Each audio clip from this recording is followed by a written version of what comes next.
Hello everyone, I am Vaishali. कैसे हैं आप सब? आज से स्टार्ट करते हैं हम लोग अपनी एप्टीट्यूड की सीरीज़। इस एप्टीट्यूड की सीरीज़ में मैंने कौन कौन से चैप्टर लेने हैं वो मैं आपके साथ ऑलरेडी डिस्कस कर चुकी हूँ। आज हम जो चैप्टर ले रहे हैं वो आ रहा है हमारा नंबर सिस्टम के अंदर। नंबर सिस्टम के अंदर सबसे फर्स्ट चैप्टर मैं लेकर चल रही हूँ which is all about ages. ठीक है, एज से रिलेटेड जो बेसिक कॉन्सेप्ट हैं पहले वो पढ़ेंगे।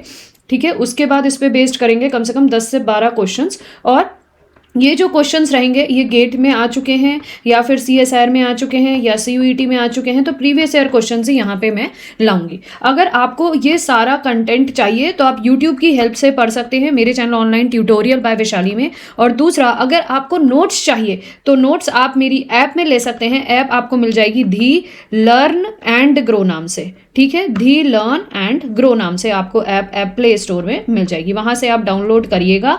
तो आपको जो फोल्डर मिलेगा वो एप्टीट्यूड के नाम से मिलेगा, एप्टीट्यूड के नाम से मिलेगा, एप्टीट्यूड 25 के नाम से। ठीक है, एप्टीट्यूड 25 में आप जाएंगे तो वहाँ से आप नोट्स डाउनलोड कर सकते हैं। हर जो भी क्लास होगी वीडियोज़ के माध्यम से उसमें आपको उनके नोट्स मिल जाएंगे। स्टार्ट करते हैं। सबसे पहला, बेसिक ऑफ एजेस। जब भी एजेस के क्वेश्चंस करें तो आपके पास जो बेसिक टॉपिक आना चाहिए वो आपको क्या क्या पता होना चाहिए। ध्यान से देखिएगा। If the current age is x, किसी की भी करंट एज दी गई है उसको एक्स से डिनोट किया गया है। Then the age after n years, n years के बाद उसकी एज क्या हो जाएगी? Will be x plus n years, इतनी उसकी एज हो जाएगी। ठीक है, एन ईयर्स और आफ्टर एन ईयर्स जब कहेंगे तो एक्स प्लस एन।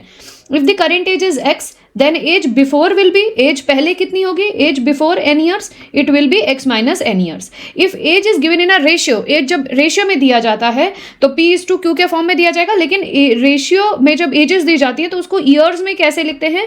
PX/QX करके। ठीक है, if the current age is x then the n times the current age will be, तो आपकी करेंट एज x दी है और उसने कहा 5 times of the current age, 3 times of the current age, तो वो हो जाएगी x into n years current age. If the current age is x, अगर करेंट एज x दिया जाए then the 1/nth of the age will be, उसका half कितना हो जाएगा या उसका 1/4, तो it is equals to x/n years. तो ये कुछ चीजें आपको एजेस के चैप्टर को करने से पहले पता होना चाहिए। अब स्टार्ट करते हैं अपना नंबर सिस्टम का पहला टॉपिक जो मैं आपके साथ डिस्कस कर रही हूँ, एज। क्वेश्चन हमें यहाँ पे क्या कह रहा है, ध्यान से देखिएगा। The product of ages of Anu and Sonu is 24। दोनों का जो प्रोडक्ट ऑफ एजेस हमें दिया गया है वो दिया गया है कितना? 240। ठीक है, तो हमने कहा लेट दी अनु एज, अनु का नाम पहले दिया है तो अनु की एज ले लेते हैं। Let the Anu age be x years, इतने साल की अनु है। तो इसका मतलब दोनों का प्रोडक्ट, तो लेट अनु की एज x ले ली, दूसरे सोनू की एज अगर मैं y ले लूं तो दोनों का प्रोडक्ट मेरा 240 दिया गया, 240 दिया गया। अब मैं इसको y ना लेके कोशिश करिएगा कि क्वेश्चन को सिंगल इक्वेशन में कन्वर्ट करें ताकि एक इक्वेशन ही बनेगी और एक इक्वेशन से एक वेरिएबल निकल सकता है।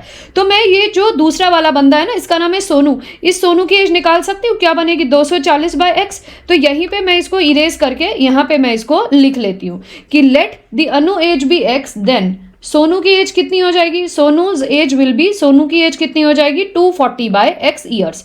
ठीक है, 240/x ईयर्स। अब ये क्या करें? Twice the age of Sonu, तो 2 times the age of Sonu, Sonu की एज से 2 टाइम्स को मल्टीप्लाई करिए, is more than the Annu's age by 4 years. तो ये अन्नू की एज से कितना ज्यादा है? माइनस कर दो, अन्नू की एज को इससे घटा दो।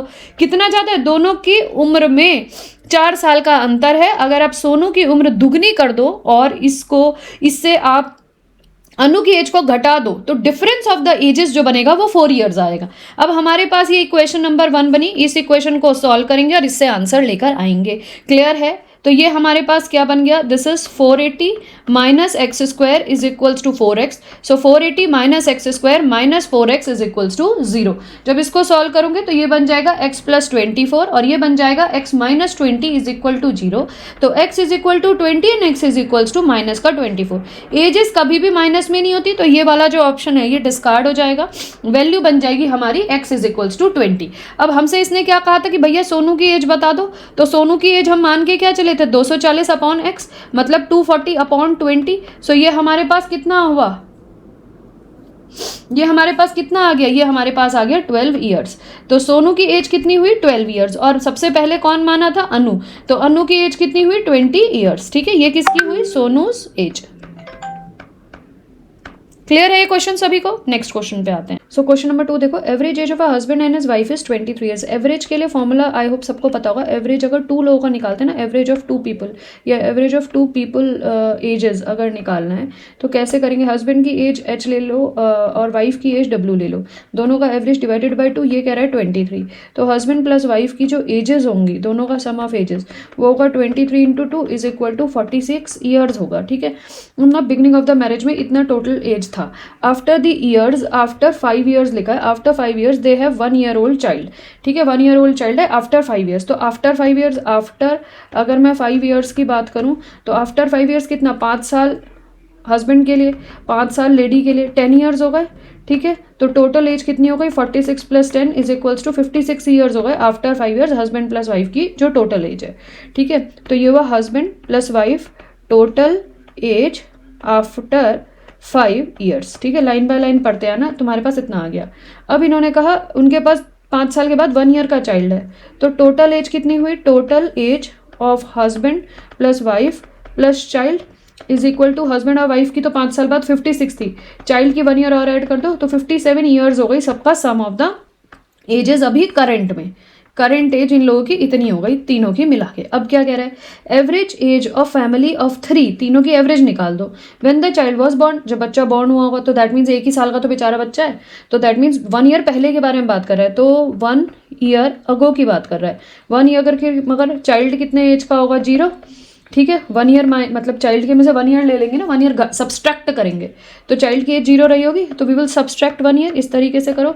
सो हम सब्सट्रैक्ट करेंगे 1 ईयर क्योंकि चाइल्ड वॉज 0, फिर 1 ईयर अगो मदर की एज कितनी होगी? जितनी भी है उसमें से -1। ठीक है, और 1 ईयर अगो हस्बैंड की एज कितनी रहेगी? वो भी -1। तो एक तरीके से हमें यहाँ भी -1, यहाँ भी -1, टोटल एज में से हमें कितना करना है? -3 करना है। तो हम टोटल एज कितनी ले रहे हैं करंट की? 57 years, -3 is equal to 55 years, इतनी है उनकी करंट। मतलब बच्चा जब बॉर्न हुआ था, the time when the child born, the average of family of 3 when the child was born. So total age कितनी थी? Total age when child was born, when child was born, when child was born. तो क्या लिख देंगे? Total age when child born कितनी थी? Husband plus wife plus child की age आपकी थी 57 -3 इट इज़ 54। अब वो एवरेज मांग रहा है, सो एवरेज क्या करोगे?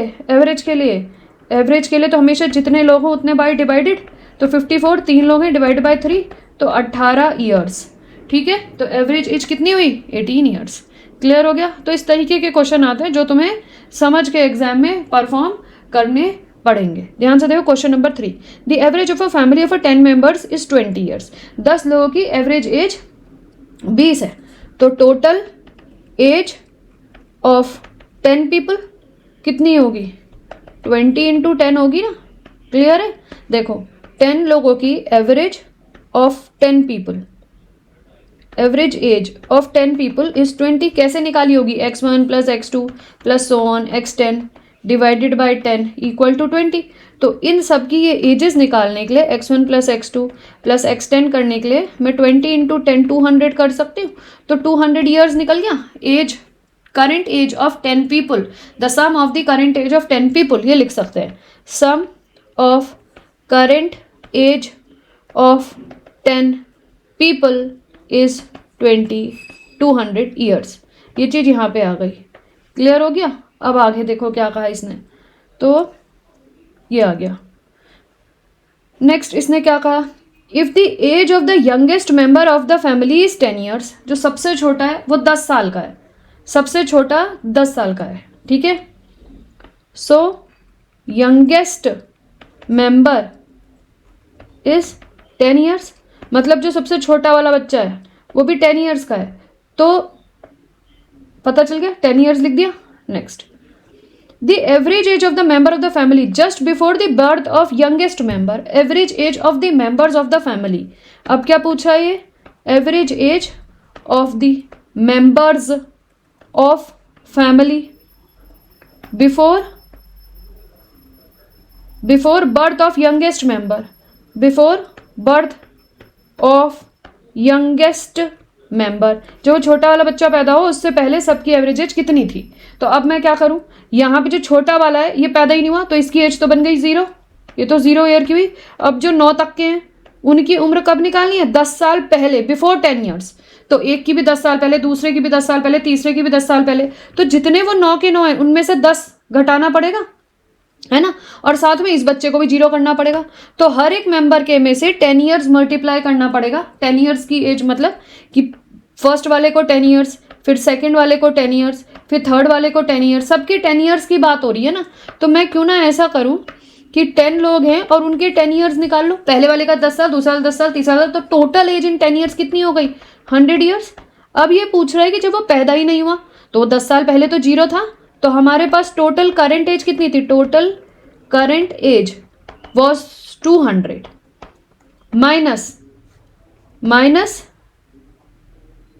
10 ईयर्स अगो की जो एजेस थी उसको माइनस किया तो बन गई 100 ईयर्स। मतलब ये कौन सी एज निकली, the time when child was not born. The total ages of 10 people when child, कौन सा चाइल्ड, सबसे छोटा, when youngest child was not born, क्या बनी 200 माइनस 100 ईयर्स। अब ये पूछ रहा है उसकी एवरेज बता दो, तो एवरेज कितनी हो जाएगी बताओ। So average age at that time is 100 divided by 9, क्योंकि 9 ही तो लोग हैं, 10वां तो था ही नहीं। तो इसकी एवरेज की वैल्यू क्या बन जाएगी आपकी, बताओ, 11 1/9 ईयर्स। क्लियर है। सो एज में इस तरीके के क्वेश्चंस आपके आते हैं, डायरेक्ट रिलेशन वाले नहीं आते, थोड़े इनडायरेक्ट रिलेशन के क्वेश्चंस आपको तैयार करने पड़ेंगे। क्वेश्चन नंबर 4 देखते हैं, फिर बाकी जो क्वेश्चंस हैं वो दूसरी वीडियो में करेंगे ताकि आप लोगों को ज़्यादा लंबी ना लगे। और प्लीज़ कमेंट के द्वारा ज़रूर बता दीजिएगा कि इस वीडियो से आपको सीखने को कुछ मिला या नहीं। 5 years ago the average age of P N Q is 15 years. 5 साल पहले जो एवरेज एज थी पी एन क्यू की वो कितनी थी, 15 ईयर्स थी। ठीक है, the average age of P N Q is 15 years before 5 years. ठीक है, the average age of P Q and R today is 20 years. How old will R be after 10 years. ठीक है, तो अब इसमें क्या करेंगे, average age of P and Q is 15 years, तो हम मानेंगे let the current age of P is P years and Q is Q years. ठीक है, अब इनकी एवरेज एज दे रखी है 5 years अगो, सो 5 years अगो पी की एज कितनी होगी, करेंट पी है तो p माइनस 5 ईयर्स होगी। ठीक है, 5 years अगो क्यू एज कितनी होगी, मैंने कहा ना घटा दो, अगर अगो है तो घटा दो, तो क्यू माइनस 5 ईयर्स होगी। ठीक है, अब ये कह रहा है 5 साल पहले 5 years अगो एवरेज एज कितनी है इनकी, 15 है, तो हमें तो इतनी मिली। तो average age of P and Q 5 years ago was 15। कैसे बनाओगे, p माइनस 5 थी 5 साल पहले, इसकी q माइनस 5 थी और डिवाइडेड बाय क्या होगा 2 इज इक्वल टू 15। एक इक्वेशन बन गई। सॉल्व करो तो क्या बन जाएगी, p minus 5 plus Q minus 5 is equals to 30। So p plus Q is equals to, ये हो गया 10 और इधर गया 40 बना, तो 40 years, p plus Q is equals to 40 years. Now next क्या कह रहा है ये, the average age of P Q R today is 20 years. इन लोगों की एवरेज एज अभी कितनी है, 20 साल है। सो सम ऑफ पी की, क्यू की, आर की average age, P Q are की एवरेज एज जो क्या है 20 है, तो उसको कैसे लिखेंगे, p plus Q plus R की जो एजेस होंगी divided by 3 equal to 20। So p plus Q plus R is equals to 60। So दूसरी इक्वेशन ये मिली और पहली इक्वेशन ये मिली। दिस इज पहली वाली इक्वेशन एंड दिस इज दूसरी वाली इक्वेशन। ठीक है, क्लियर है। अब देखो आगे, तो p प्लस क्यू कितना है 40, पुट कर दो, तो 40 plus r is equals to 60। So r की वैल्यू क्या हुई 20। पूछा क्या है इसने, how old will R be after 10 years. अब 10 साल बाद कितना होगा after 10 years. So age of R after 10 years, add होता है ना आफ्टर में, अगो में minus, so 20 plus 10, so 30 years. R 10 साल बाद कितना होगा 30 साल का हो जाएगा। क्लियर है ये question? This is question number 4th। ठीक है, तो प्लीज़ कमेंट के द्वारा ज़रूर बताएगा कि ये सीरीज़ आपको कैसी लग रही है। बाकी 6 से 7 क्वेश्चन हम कल की वीडियो में सीखेंगे।